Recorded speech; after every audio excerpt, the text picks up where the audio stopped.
Well, it looks like the Eagles are continuing to field calls for Haason Reddick in what could be a blockbuster trade, if you believe what Adam Schefter said today. But new reports that a surprising division rival is actually interested in Reddick, that has me scratching my head. So in this video, let's dive into everything we know about the future Haason Reddick trade, plus one Giants beat writer doubling down this morning on a Saquon Barkley to Philadelphia, as well as Darius Slay hinting at a reunion with a newly released Seahawks star. I'm Thomas Mott. This is the Thomas Mott Show.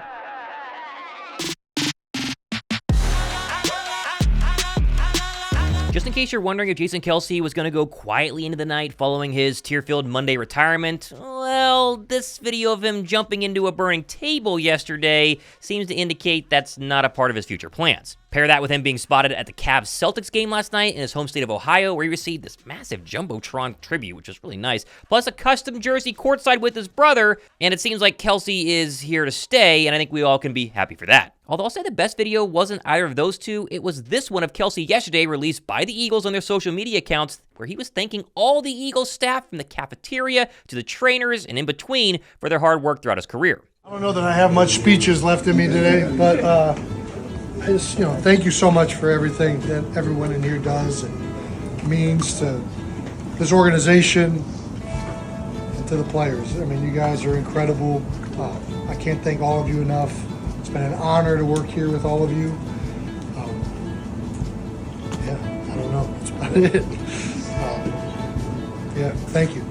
And finally, how about this story to put a bow on the whole Kelce retirement week? Before his retirement announcement on Monday, Kelce had his longtime trainer of 13 years tape up his ankles one last time because that same trainer wasn't able to be at the Bucs playoff loss due to battling chemotherapy. Come on, drop a like for Jason Kelce. The guy seems like an absolute stand-up person, stand-up character, both in Philadelphia and around the entire National Football League. I hope he's here to stay, whether it's a broadcasting job or something in between. He's just been absolutely incredible, but especially this week. Now, of course, when it comes to free agency in a few days, we did mention yesterday that the Eagles were named as one of 6 primary suitors, whatever that means, for Saquon Barkley, and despite everybody in the comments section and myself begging Philadelphia just to re-sign DeAndre Swift, well, Giants beat writer Pat Leonard wrote yesterday that, quote, the Eagles are a potential suitor who have the resources, need, and interest to possibly sign Saquon Barkley. Now, the key word there is interest. Like, obviously, the Eagles have cap space and they need a running back. Like, that's easy to say, so you can't just link Saquon Barkley to Philadelphia because of that. But interest is the other one. That means Philadelphia is interested, in Saquon Barkley. Now,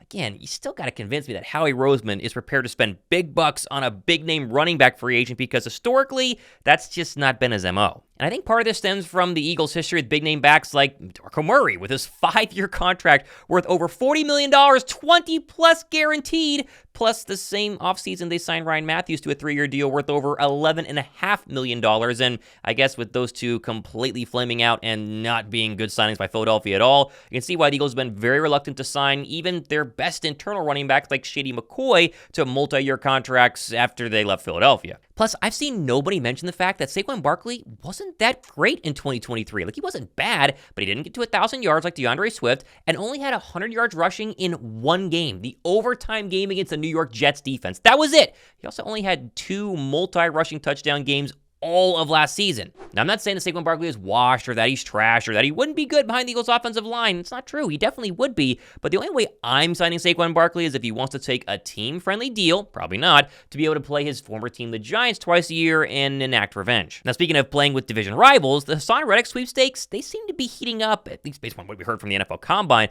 But a new report from SI.com a couple days ago says that the Cowboys have respect for Reddick as well, which is why our source mentions Dallas and Jacksonville as among the teams that are interested in making a move. There are rumors mentioning Detroit, Houston, New England here, but we have not confirmed. Now, this makes for an incredible headline, and it could create some serious drama if Reddick was actually shipped off to the Eagles' most hated rivals. Like, imagine seeing Haason Reddick in a Cowboys uniform next year. But let's just pump the brakes a little bit here and emphasize that Cowboys right now do not have the money to sign Haason Reddick, like at all. They are negative in cap space, and there's no way that they're going to swing draft picks to Philadelphia, benefiting our football team with cheaper contracts, and also paying him the rumored $25 million a year for the next 2 or 3 seasons. This whole Reddick thing smells like BS to me. Plus, speaking of those draft picks, the rumored asking price, it's still pretty darn high if you believe what Adam Schefter told The Fanatic this morning.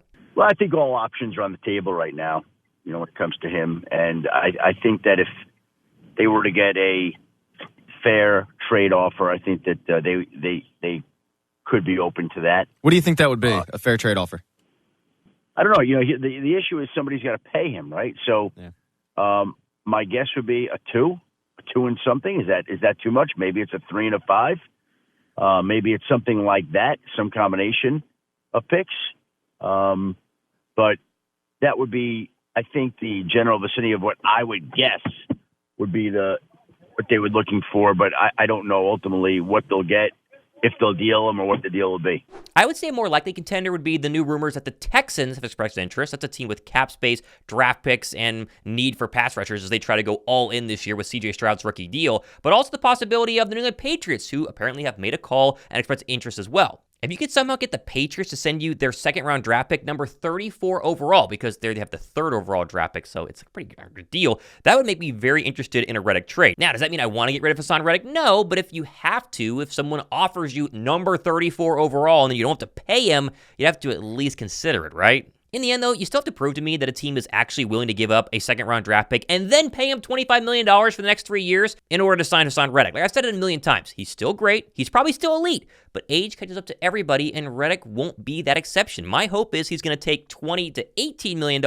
and just stay in his hometown of Philadelphia. And I've also seen a lot of people mentioning that the Seahawks released Jamal Adams and Quadree Diggs yesterday and that Philadelphia needs help in the secondary, and so let's connect the dots here. Plus, you pair that with Darius Slay tweeting the eye emoji here, and you can see how the rumor mill starts to really churn, like, oh my gosh, Darius Slay is trying to get Quadree Diggs to Philadelphia. It's going to happen. Well, let's pump the brakes a little bit here. First off, Diggs and Slay do have a connection because they were former teammates back in Detroit before, of course, Slay came to Philadelphia and Diggs went to the Seattle Seahawks. But despite coming off 3 Pro Bowls in the last 4 years, Diggs turns 31 in January. Common theme, age, and is also set to count, $21.3 million against the Seahawks cap. That's why they cut him. And so while you guys know I'm all in on Philadelphia addressing the secondary issue, getting a safety, getting a cornerback, spending money, they have $44 million, I continue to pump the brakes on this whole idea that we need to give 30-plus-year-old players top dollar to go ahead and join Philadelphia. Now, Quadree Diggs, Haason Reddick, even Saquon Barkley, if they want to come to Philadelphia on a more team-friendly deal of how he can maneuver the cap, that way there isn't a massive dead cap hit 3 years from now when they're 34 years old, or they just want to come for 1 or 2 seasons in order to make a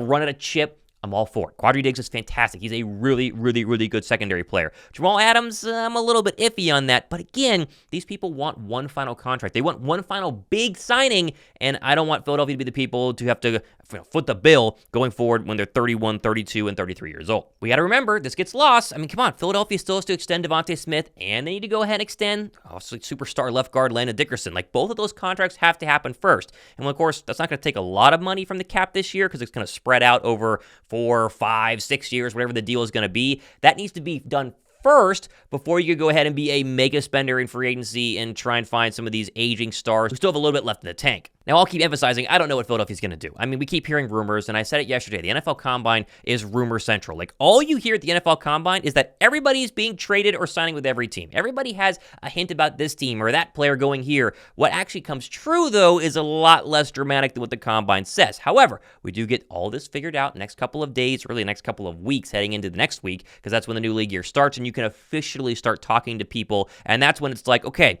Tuesday rolls around, Philadelphia is in active conversation with Saquon Barkley. That's a real bit of news versus the Eagles have interest in Saquon Barkley that we talked about today. So take it all with a grain of salt. I want to continue to emphasize that. Not trying to spread fake news or fake rumors here, just telling you guys what people are saying, and we can decipher that together going forward. Of course, we have plenty more stuff happening the next couple of days and weeks, including a Wednesday Link Live. Yes, Josh Davis and I are back, both from their vacations. I was in Florida Keys. Josh was on a cruise for his brother's bachelor party, I believe. We're going to be back tonight, 7:30 p.m. Eastern Time. Don't be late for our Wednesday Link Live. We'll discuss all this and a whole bunch more. I'm Thomas Mott. This has been The Thomas Mott Show.